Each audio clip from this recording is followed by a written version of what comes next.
में दिल रंगाइल बा, हर फैन के सपना सजाइल बा। जब मैदान में उतरे खिलाड़ी, जीत के जोशवा छा गइल बा।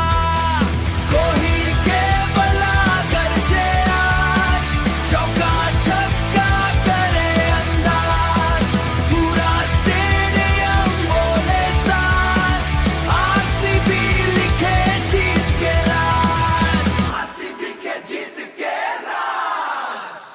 हर साल